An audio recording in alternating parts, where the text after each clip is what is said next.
इंतजार की घड़ियां खत्म हुई। अब हमारी ट्रेलर सुनकर कर दे अनसुना, ऐसी इनकी आवाज नहीं, मिलकर भूल जाए ऐसे इनके अल्फाज नहीं। किसी महफिल में धूप की जैसे अंदाज है इनके, सूरज को दमकने से किसी ने नहीं रोका, इनको परिचय का मोहताज नहीं है। तो मैं अभी इनवाइट करूंगी मेघा जी को, वो आए और उनका परिचय दें। मैं सुनी सोच की मेंबर मेघा पंजवानी आप सभी का हार्दिक स्वागत एवं अभिनंदन करती हूँ। तो अभी समय आ चुका है ऐसे व्यक्तित्व से मिलने का जिनसे मिलकर मन को सुकून मिल जाएगा। हमारे बीच धर्म जागरण रक्षा वाहिनी पूर्व प्रांत संयोजिका RSS से ज्योति शर्मा जी उपस्थित हैं। हम बड़े खुशनसीब हैं कि आज उन्होंने हमारे कार्यक्रम में शिरकत की है। कहते हैं कि खुशी के फूल उन्हीं के दिलों में खिलते हैं जो आदमी की तरह आदमी से मिलते हैं। कई बार ऐसे ही लोग हमें मिलते हैं, हमारे बीच विराजमान होते हैं तो हमारे लिए प्रेरणा बन जाते हैं। आँखों में करुणा, दिल में दया, होठों पर मुस्कान, मुश्किल है मिल पाना जग में आप जैसा इंसान।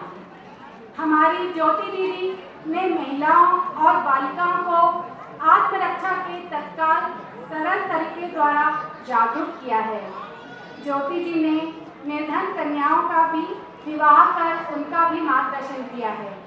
आपकी सम्मान भरी तालियों के साथ आ रही हैं मंच पर आज की हमारी मुख्य अतिथि सम्मानीय ज्योति शर्मा जी। जोरदार तालियों से स्वागत कीजिए हमारी ज्योति दीदी का। सभी को जय श्री राम। भारत माता की, भारत माता की, भारत माता की। मैं सभी से पहले तो रिक्वेस्ट करती हूँ कि अपने अपने स्थान पे बैठ जाएंगे क्योंकि मेरे पास समय की कमी है। तो मुझे बोलने में, जो मैं बोलने आई हूँ, आप लोग जो सुनने आए हैं, तो मुझे अच्छा लगेगा। और कृपया करके मोबाइल थोड़ा देर के लिए अगर आप लोग साइलेंट मोड पे रख देंगे या फ्लाइट मोड पे तो ज़्यादा अच्छा रहेगा। जिस प्रकार से हम इतने दूर से बोलने आए हैं, आप लोग भी बहुत दूर से सुनने के लिए आए हैं हमें। तो मेरी सोच है, मैं अगर 10 मिनट भी बोलती हूँ, 10 मिनट का 5 मिनट के जो शब्द हैं वो आप लोग ग्रहण कर ले तो मेरे लिए मेरा यहाँ आना सार्थक हो जाएगा। इसलिए सभी अपने अपने स्थान पे बैठ जाएं। खासतौर से बहनें जो हैं, पीछे जो बहनें खड़ी हैं वो बैठ जाए तो मैं अपने बातों को शुरुआत करूं, नहीं तो मुझे लगेगा मैं यहाँ बोल रही हूँ और कोई मेरे बातों का रिस्पॉन्स नहीं मिल रहा है, मैं यहाँ टाइम पास करने आई हूँ, मुझे ये महसूस नहीं होना चाहिए।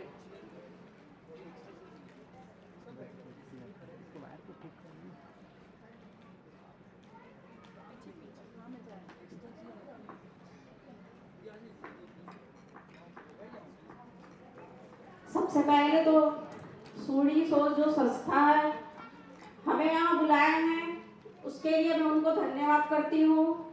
हमें इतना आदर सम्मान जिस प्रकार से बहनों ने हमें दिया है उसके लिए उनको मैं धन्यवाद करती हूँ।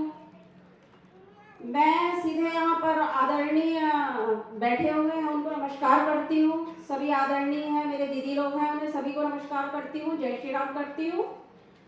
मैं यहाँ सुरक्षा, बहनों की, बेटियों की सुरक्षा के लिए मुझे जो टॉपिक दिया गया है, सुरक्षा दिया गया है, तो मैं सुरक्षा के ऊपर से ही बात करूंगी।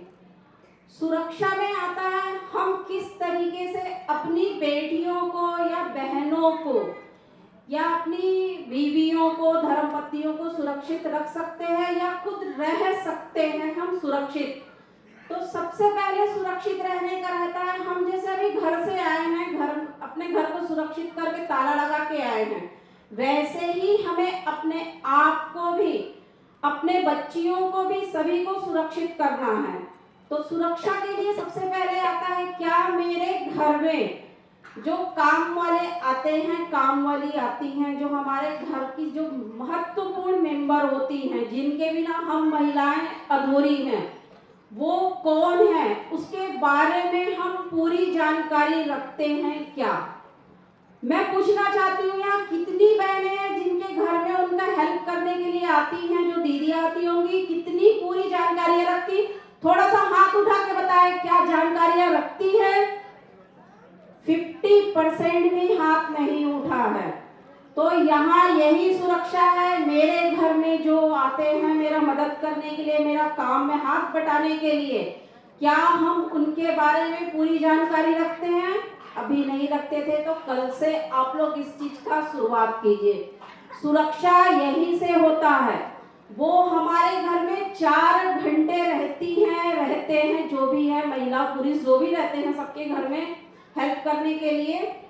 तो 4 घंटे में हम, ऐसा तो नहीं है तो घर में बिना बात किए रहे। हमारे घर में हम लोग 5-10 सदस्य रहते हैं, 4 सदस्य रहते हैं। उस 4 घंटे में कुछ ना कुछ हमारे बातें होती हैं, पारिवारिक बातें होती है, अपना बिजनेस का बात होता है, बेटियों की बात होती है, बहुत सारी बातें होती हैं कि नहीं होती हैं? बताइए। तो इस चीज को आप लोग ध्यान रखिएगा कि कल से आप लोग, सबसे पहले आप लोग के घर में जो मदद करने के लिए आते हैं उनके बारे में पूरी जानकारी रखें। पहला सुरक्षा का है, सबसे पहला सुरक्षित हमें उनसे ही रहना है। मेरे घर की बातें बाहर तो नहीं जा रही हैं। हम घर में क्या क्या बातें करते हैं हमें खुद को कई बार नहीं मालूम रहता है कि वो कितनी बातें हमारा सुन के बाहर वालों को बता रहे हैं। जाके हमारे घर की पूरी गतिविधियां बाहर में, सारे जितने पेड़ के नीचे कॉलोनी है, तो कॉलोनी में एक जगह इकट्ठा होने का उनका अड्डा होता है, उनका जगह होता है, जहां सभी के घर के बारे में, उसके घर में उनके बच्चे कहाँ हैं, कितने बजे आते जाते हैं, उनके घर में क्या बनता है, किनके घर में कितना लड़ाई झगड़ा होता है, सभी चीज हमसे, हमारे परिवार से ज्यादा वो लोग जानते हैं। तो सुरक्षा, हमें सुरक्षित उनसे भी रहना है। दूसरी बात, हमारी बच्चियां कहाँ आ रही हैं, जा रही हैं, इस पे क्या हम लोग ध्यान रखते हैं? क्या बताइए, कितने पेरेंट्स ध्यान रखते हैं हमारे बच्चे कहाँ आ रहे हैं, जा रहे हैं, लड़कियां लड़के जो भी है? 10% हाथ ऊपर है, सिर्फ 10%।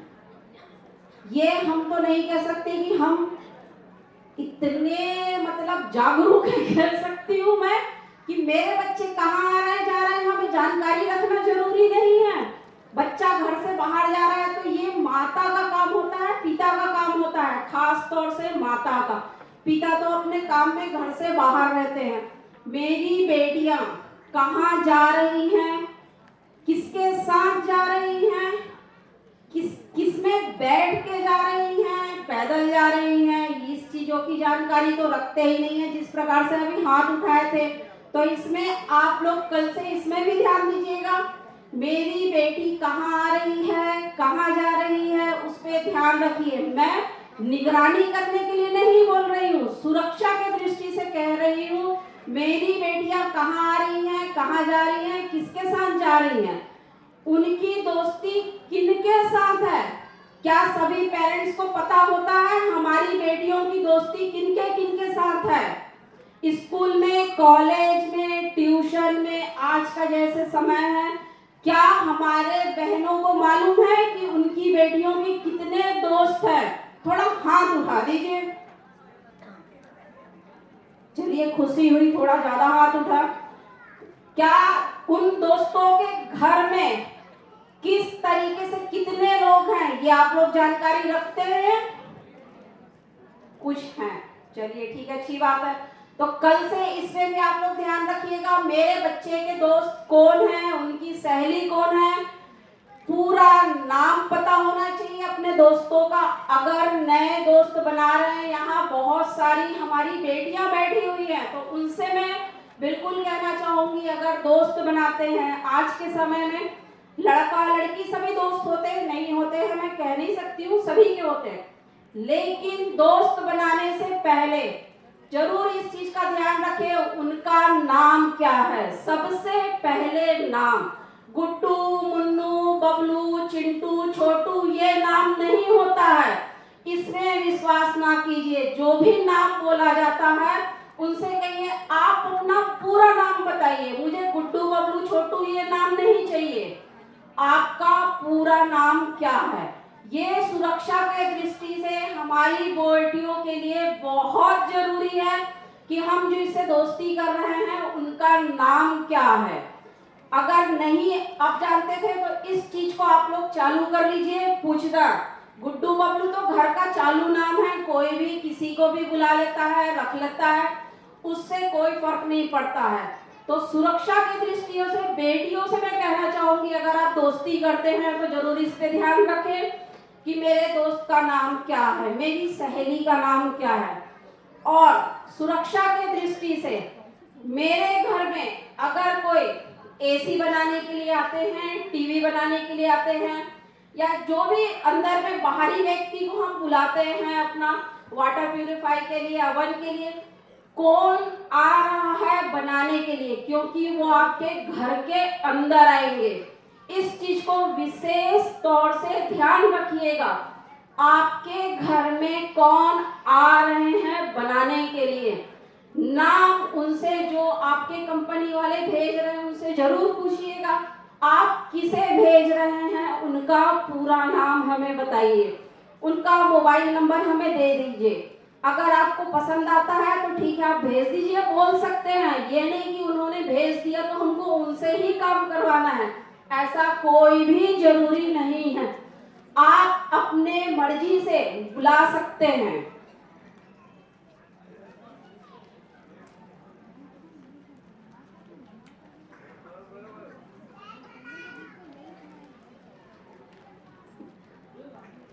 अपने मर्जी से आप लोग बुला सकते हैं कि हमको ये नहीं, ये भेजिए मेरे घर में, क्योंकि वो आपके घर के अंदर आएंगे।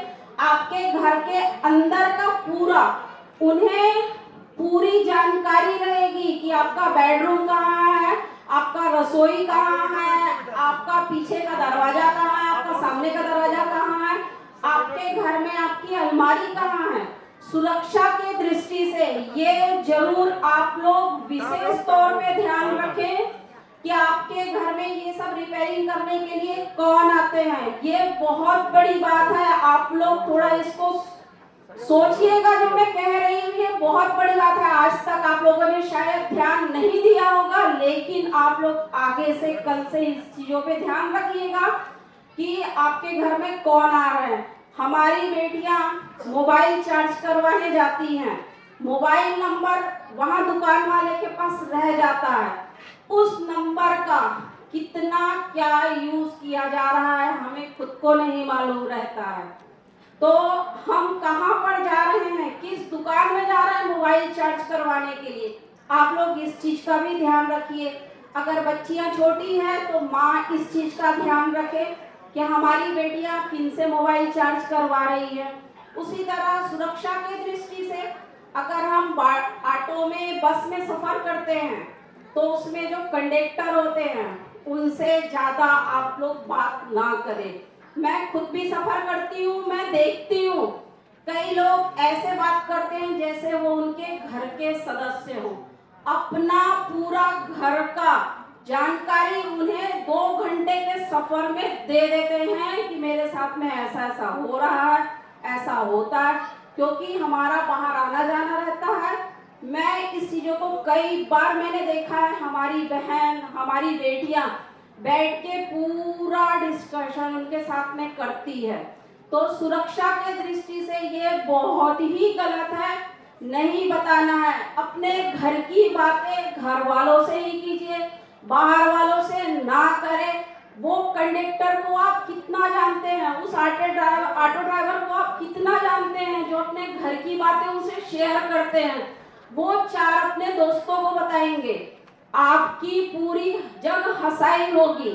इसलिए अपने घर की बात, सिर्फ हम सफर करने निकले हैं, सफर कीजिए, ऐसा नहीं कह रही कि बात मत कीजिए, लेकिन एक दायरा होता है बात करने का, उस दायरे में ही बात कीजिए। बहुत लोग होते हैं जो बहुत ज्यादा हंसी मजाक करते हैं बैठ के, देखने वालों को ये अच्छा नहीं लगता है। आप लोग भी सफर करते होंगे, क्या आप लोगों को अच्छा लगता है? कभी देखते हैं ऐसा तो बताइए कि बस में बैठ के, ऑटो में बैठ के ड्राइवरों से हंसी मजाक हमारे बहन बेटियां करती हैं, अच्छा लगता है क्या? बताइए आप लोग। आवाज कम आ रहा है, बहुत ही कम आया है आवाज। मुझे तो अच्छा नहीं लगता है जिस प्रकार से मैं बात करते हुए देखती हूँ अपनी बहन बेटियों को, तो कुछ को तो मैं टोक देती हूँ, वहीं पर टोकती हूँ मैं।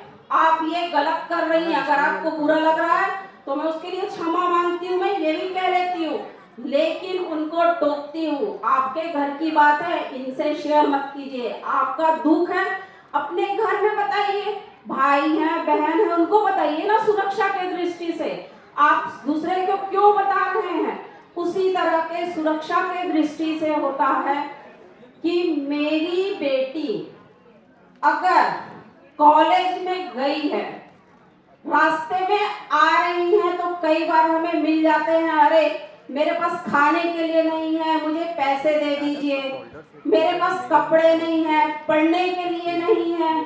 तो हम खासतौर से महिलाएं और लड़कियां जो होती हैं बड़ी नाजुक दिल होती हैं, कहते हैं ना इमोशनल ज्यादा होते हैं, तो यहाँ इमोशनल काम नहीं आता है। थोड़ा सा दिमाग से भी काम लीजिएगा कि वो क्या मेरे पास ही क्यों आया मांगने के लिए, मैं ही क्यों मिली रास्ते में इनको, क्या ये मेरे को ऑब्जर्व कर रहे थे बहुत दिनों से आते जाते, क्या ध्यान रखे हुए थे, आपसे बात करने का कहीं उनका ये तरीका तो नहीं है। सुरक्षा के दृष्टि से आप इस चीज को जरूर ध्यान रखिएगा कि आपके पास अगर कोई मांगता है, कोई रुकता है या मोबाइल मांगता है बात करने के लिए, तो मैं ही क्यों मिली, इस चीज में आप विशेष ध्यान दीजिएगा कि नहीं अरे अरे नहीं बेचारा है बेचारी है, इनका मदद कर देना चाहिए, ऐसा बिल्कुल ना करें। इस चीज में आप ही यहीं पर फंसेंगे। मैं जिस तरीके से यहाँ पर सुरक्षा के लिए बोलने आई हूँ, तो सुरक्षा के दृष्टि से कुछ चीजें हैं जो मुझे अच्छी नहीं लगी। जैसे अब वो सोनी दीदी यहाँ बताएंगी, मैंने उनको बता दिया है, मेरे पास समय की कमी है, मुझे निकलना है। मैं बोलने में वैसे बहुत ज्यादा खुल के विचार रखती हूँ, लेकिन मुझे कहा गया है खुल के विचार ना रखें। मैं कट्टर हिंदूवादी हूँ, जहां तक मेरा भी आप लोगों ने सुना होगा,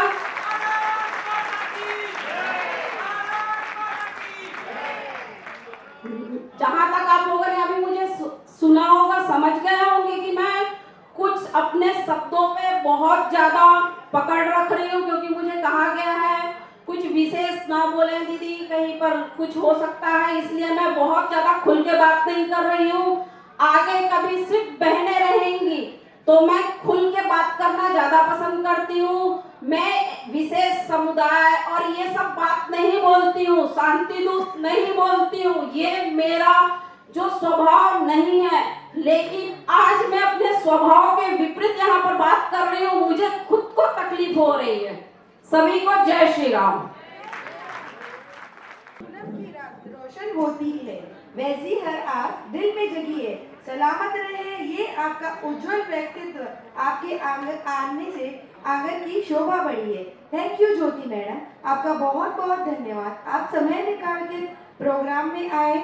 आपको अभी बैकुंठपुर जाना है, वहाँ प्रोग्राम देना है, अभी आपकी ट्रेन है और आप जाना चाहते हैं, इसीलिए मैं रेखा पंचवानी और रौनक वासवानी को आमंत्रित करती हूँ, वे आए और स्मृति चिन्ह देकर सम्मानित करें।